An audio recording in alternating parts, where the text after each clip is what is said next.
Naaliw ang nakilala naming orangutan sa isang zoo. Todo postura kapag umaharap sa mga tao. Malinis ang katawan at napakabango pa raw. Yan ang tinutukan ni Lala Roque. Laging bida sa pikturan, itong si Jenny, ang star orangutan ng Park Avalon Zoo. Pag umupo ka sa tabi niya, alam niya na picture taking yun eh. Mula po pagka-baby, balitao na po yung nag-alaga sa kanya. Kaya napalapit siya sa tao. Malambig, mahilig yumapos at umakbay si Jenny.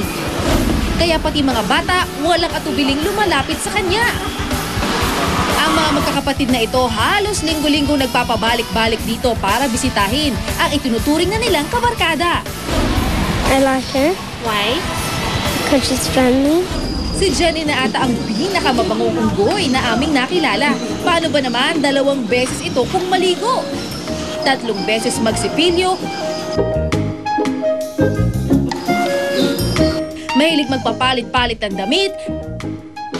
Kailangan din laging maayos ang hairdo. At ayon sa kanyang personal assistant na si Roderick, mahilig magpabango si Jenny. Sa katunayan, 5 bote ng kolon kada buwan ang nauubos nito.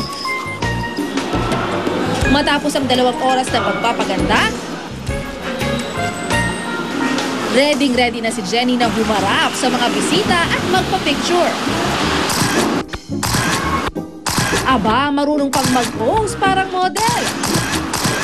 Bukod sa pagiging kikay, talented din daw ang orangutan. Ang mga artworks na ito, lahat si Jenny ang nagpinta. Almost everyday magkasama kami yan. Mula umaga hanggang hapon. May times ba na selosa siya? May ganun din. Pagka humawak ako ng ibang hayop, minsan makita mo siya nagdadabog. Favorite daw ni Jenny ang prutas para raw ma-maintain ang kanyang beauty. Lala Roque nakatutok, 24 oras. 2 lalaki ang natagpuang patay sa isang isla sa Coron sa Palawan. Hinihinalang tinamaan din sila ng kidlat. Ayon sa lokal na Coast Guard, nakita ng isang mangingisda ang mga bangkay sa isla ng Gintong Awan. Nagtamo raw ng 2nd-degree burn sa mga biktima habang ang kanilang bangka may butas at halos lubog na. Dinala na mga labi sa Coron para isailalim sa autopsy.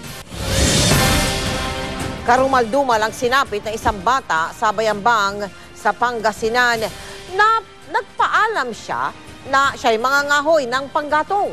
Pero natagpuan na lamang na pugot at tagtad ng taga.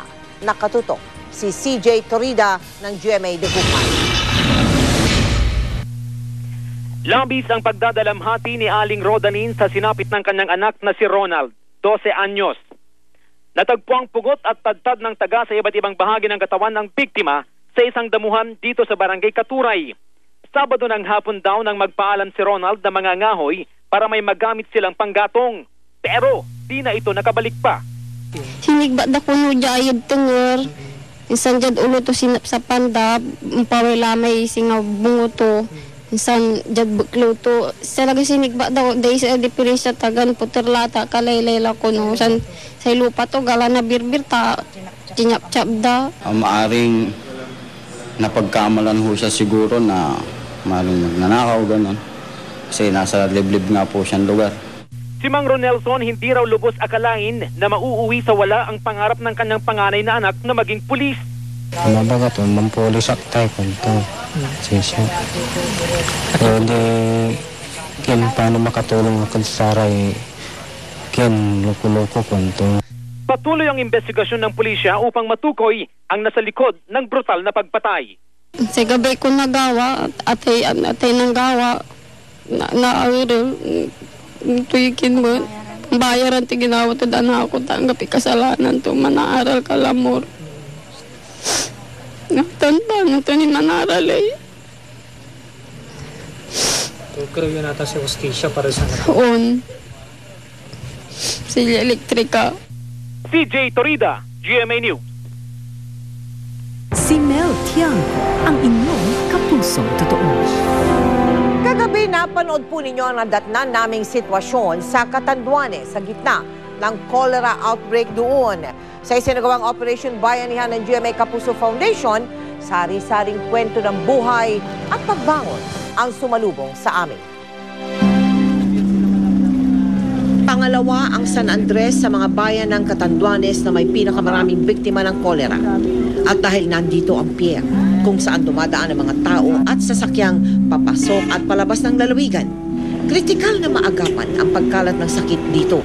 May mga umaalis ditong tao, kung hindi makokontrol, di more deaths ang i-expect natin. Kabilang sa mga hindi nakaligtas sa perwisyo ng diarrhea, ang mag-asawang Uldarico at Evelyn. Matapos ang 12 taon, ngayon na lang nila muling nadalaw ang kani-kanilang mga kaanak sa bayan ng Pandan. Para makasigurado, nagdala na sila ng sariling inuming tubig pero tinamaan pa rin sila ng sakit. May dala kaming ng mineral. Minsan nakakalimutan kong uminom ng mineral, papainom ako dyan. Siguro asin na tsimpuhan. Pagka pupunta ako ng CR, humahawak ako sa pader . Hindi ko kayang humakbang na wala akong hahawakan. Talagang gagapang ako dun sa pader. Kung tutuusin, maswerte pa sina Uldarico. 22 na kasi ang nasawi sa Catanduanes dahil sa kolera at diarrhea. Kabilang na ang 3 taong gulang na anak ni Aling Emerlinda. Wala akong matakbuhan. Kaya siguro ganun nangyari doon sa anak ko. Namatay siya. Mas madaling magka-diarrhea at kolera mga taong mahina ang resistensya at salat sa nutrisyon. Kaya sa sandaling tamaan, dapat itong malapatan agad ng Pangunang Lunas.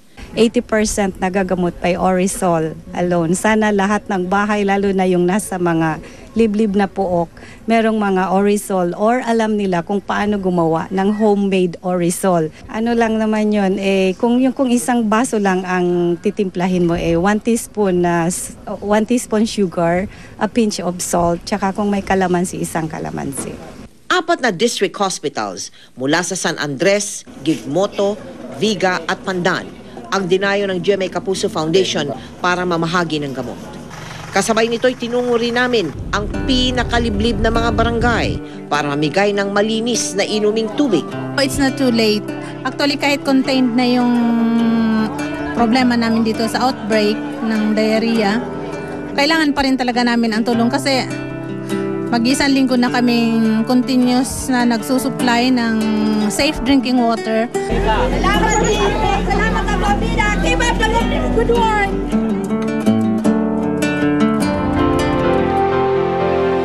Bagamat bumababa na ang bilang ng mga pasyenteng may diarrhea at cholera, tanging maayos na water system at sanitation toilets lang ang pangmatagalang solusyon para hindi na humaulit ang cholera outbreak doon.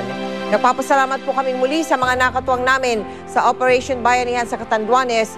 Kung nais po ninyo maging bahagi ng aming mga projects, magsadya lamang po sa aming tanggapan. Maaari din po kayo magdeposito sa aming mga bank account o sa anumang sangay ng Cebuana Luwalier o di kaya mag-log on sa www.kapusofoundation.com.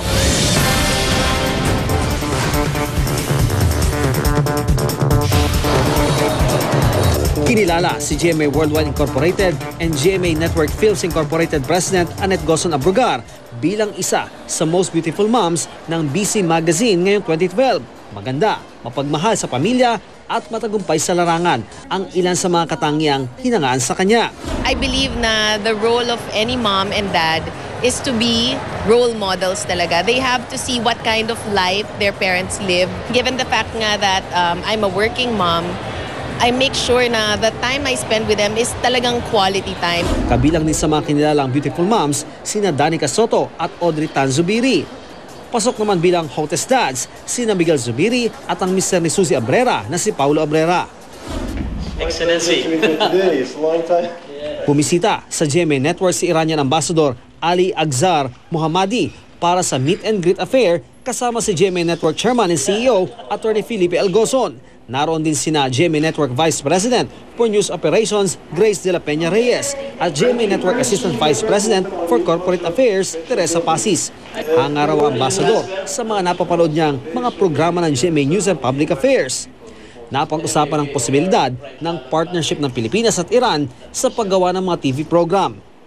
I believe that GMA has done its own responsibility about the Filipino nation to introduce a sort of very good image of the Philippines, and I hope there will be a day that Iran and Philippines can work together in the media relationship.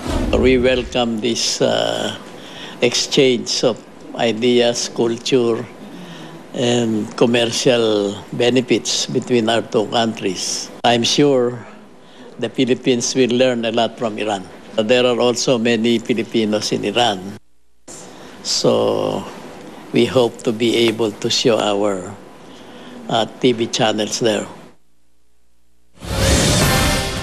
Meron po tayong balita mula sa lalawigan ng Nueva Vizcaya.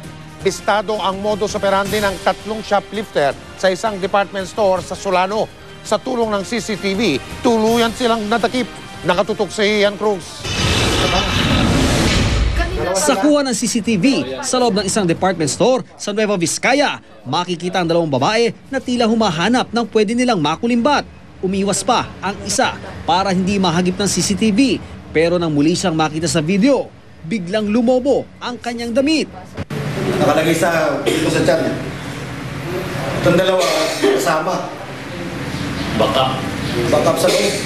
Ilang araw na palang minamatsagan ang 3 suspect na dati na raw nakapagnakaw sa tindahan. Kahapon mga payong saka yung hunting knife. Sila rin yun. Sila.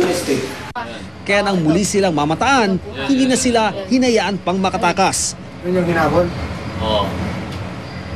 Nakuha mula sa suspect ang ilang pirasong damit na ipinuslit nila mula sa tindahan. Pero todo tanggi pa rin ang mga suspect. Nung una, hindi muna sila hindi sila kakilala. Pero nung nireview ko yung CCTV camera, talagang kasama sila. Inala ng pulis, ang mga suspect ay miyembro ng isang sindikatong nagnanakaw sa mga tindahan at nagpapalipat-lipat ng lugar para ibenta ang kanilang mga nakulimbat. Naharap ngayon sa kasong theft ang 3 suspect. Ian Cruz, nakatutok, 24 Oras. Susunod, Annabel Rama nagsampa ng panibagong reklamo laban sa kanyang talent at anak ni Nadia Montenegro na si Ina Asisio. At Aramina, ano kaya masasabi sa paghingi ng paumanhin ng kanyang kapatid na si Christine Reyes? Tuloy ang pagtutok dito sa 24 Oras.